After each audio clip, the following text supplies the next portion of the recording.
Voilà, balobi ke babwa kisibino libanda D'accord. D'accord. Voilà, Moura de la presse. Bazo Lukayo vraiment partout dans le monde. Moura. Balobi ke Moura, olobeli kofolo mide belé mais libanda wa moi côté ate. C'est na côté Monica bato bana kati. Voilà. On ta ma finga na ba face à face. Voilà. Voilà Carmel Odia. Depuis yaki balobi depuis yaki 13h tisikoyo. Biso tole moi retard moi to côté ça eza faute ya Koffi Olomide te eza faute na biso mo to respecter tante. Donc yezala nango te mais Ken Piana jusque là tozana na retard à 2 minutes. Non, pardon. Koffi Olomide ezala te bato basala be émission abo côté ba journaliste biso to respecter tant Koffi a pesa quitté. C'est ça. Merci beaucoup. Non, voilà. Si tu peux te respecter, tant qu'on fait pas ça. Mais ça c'est pas cool le YouTube. Mais merci quoi. Pas cool le YouTube. Biso. Là les bana banani ne bana. Héritier Watanabe déjà un facteur déjà ya Mons. C'est-à-dire qu'il y a olobeli la té. À ça là déjà ba vocal na maison mère oyoyo et traverse ce que nzembo ngo moko tikali mais ba vocal eke. Et traverser ma frontière.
Mais vraiment Malika.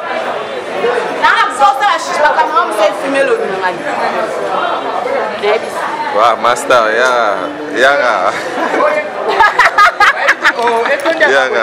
master, ngalo bongote, pardon. Yande rolanga, omonanga kuna makolo kuto belelanga bongo awo belela. Bonjour Boni et moi fantu zela nanu. Master, loba nanu te.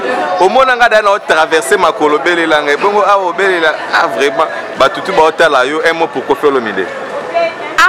Bon, moi na loba non, penza pour na Koffi Olomide za les autres dans des journaux ici. Voilà, balobi ke babwa kisibino libanda D'accord. D'accord. Voilà, Moura de la presse. Bazo Lukayo vraiment partout dans le monde. Moura. Balobi ke Moura, olobeli Koffi Olomide belé mais libanda wa moi côté ate. C'est na côté Monica bato bana kati. On ta ma finga na ba face à face. Voilà. Voilà Carmel Odia. Depuis yaki balobi depuis yaki 13h tisikoyo. Bata ça c'est pas. Balobi ko préparer ma question na OP. Ma question ça qui vont te poser Vera. Voilà. Vera pour réserver place à 30 personnes pour leur remise 100. C'est qu'on a 100 wana. Banani bazala kati kuna ba mijuela. Ba kola YouTube bangoyo. C'est que tout le bagage Koffi Olomide qui mi ba question. OK, question il faut qu'on se biso. Pour ça continue sur ça pour toza tozer la bango. Voilà. Toza libanda ne tozer la bango. Merci. Donc tout le monde peut Ken Piana Zali à Makizembe. En tout cas, il y a une conférence de presse à Koffi Olomide. En tout cas, tu as l'occasion de contater pour Koffi Azamutu à respecter à Sengaï Bato. Rendez-vous 16h. En tout cas, biso tole moi retard, moi to côté ça. Eza faute à Koffi Olomide te, eza faute na biso mo to respecter tante. Donc yezala nango. Mais Ken Piana jusque là tozana na retard à 2 minutes. Non, pardon. Koffi Olomide ezala te bato basala be émission abo côté ba journaliste. Biso to respecter tant Koffi a pesa quitté. C'est ça. Merci beaucoup. Non, voilà. Si tu peux te respecter tant Koffi a pesa quitté. Mais ça c'est pas mais sikoyo bakolo YouTube biso oza libanda banani nde banakati kasi bato barespecte apesaki baa na kati biso torespecte te toye retard soken mpe na se kozali desu naa desi te po bambuteyage ya kongo nde naa desi na bambuteyage ya kongo tosenga bakonzi botonga banzela mpo ambuteyage eleki donc soki tokomi retard bo eza mpo ambuteyage eleki nga foti naopesa na bato balia bambongo ya kotongela biso banzela c'est ça napesi kofi foti te napesi bato bolia bambongo banzela mosusu etongama te bino nde napesi bino foti merci beaucoup donc biso torespecte rt c'est ça merci bosala kaka bane bamoni po bamikili bana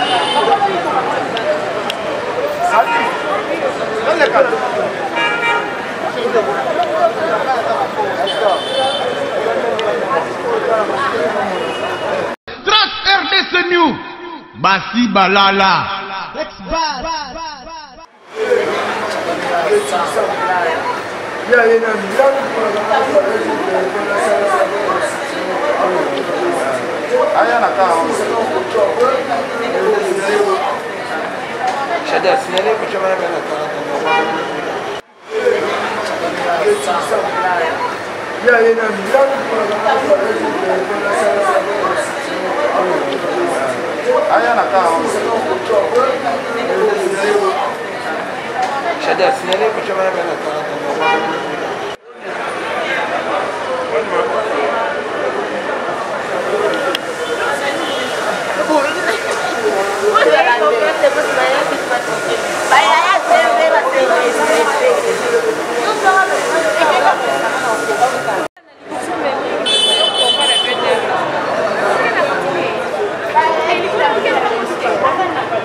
Yoboye, mais vraiment Malika.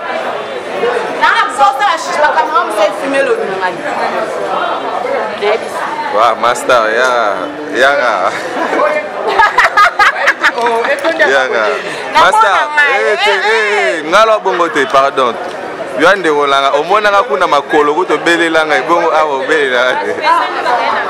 Bonjour Boni et moi bafantu zela nanu. Master, loba nanu te.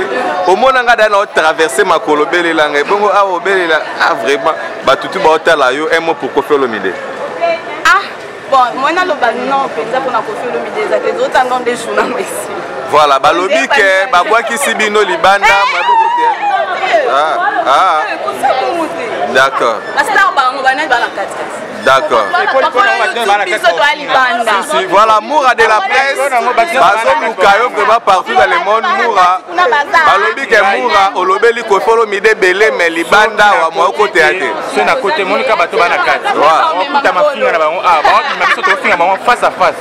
Voilà. Voilà Carmel Odia. Depuis yaki balobi depuis yaki 13h tisikoyo. Bata ça c'est pas. Balobi ko préparer ma question na OP. Ba question zala ki ko poser vers. Voilà. Vera mo réserver place à 30 personnes pour leur mise 100. C'est quoi la 100 wana. Banani bazala kati ko ba mi juela. Ba kolo YouTube bango yo. C'est que tout le bagage Koffi Olomide qui mi ba question. OK, question il faut compter biso. Pour ça continue sur ça pour toza tozele la bango. Voilà. Toza libanda ne tozele la bango. Merci. Donc tout le monde peut ken pe la sali à Makizembe. Photo en tout cas toye conférence de presse ya Koffi Olomide. En tout cas tozo occasion ko tate pour Koffi aza mutu a respecter raté anaye asenga bato rendez-vous 16h. En tout cas biso toye moi retard moi to ko tezate. Eza faute ya Koffi Olomide te, eza faute na biso mo to respecter tante. Donc yezala nango te mais ken pe na jusque là tozana na retard à 2 minutes. Non, pardon. Koffi Olomide ezala te bato basalele bémission aboyo kota ba journaliste biso to respecter tant Koffi apesaki te. C'est ça. Merci beaucoup. Non, voilà. Si tu peux respecter tant Koffi apesaki te. Mais ça c'est pas kolo YouTube. Mais sikoyo. Bakolo YouTube biso oza libanda banani nde banakati. Kasi bato ba respecter moment Koffi apesaki bana kati. Biso to respecter te to retard. sec ozali dessus na décide que embouteillage ya Congo nde na décide na embouteillage ya Congo tosenga bakonzi botonga banzela po embouteillage eleki donc soki tokomi retard bo eza po embouteillage eleki na foti na opesa na bato balia bambongo ya kotongela biso banzela c'est ça napesi kofi foti te napesi bato bolia bambongo banzela mosusu etongama te bino nde napesi bino foti. Merci beaucoup. Dans le biso to respecter RT, c'est ça. Merci beaucoup ça là quand on va bamoni, pour ba